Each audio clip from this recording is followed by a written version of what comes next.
going on, everybody? Everything Credit here. Just wanted to share another update with y'all.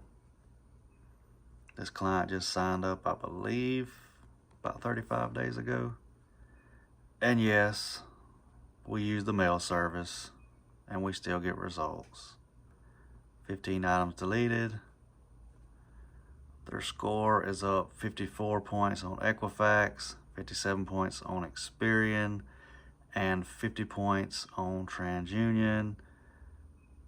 As you can see, the previous report was pulled on March 12th and the re-import was done on April 19th. If y'all have any questions about this video, leave them in the comments.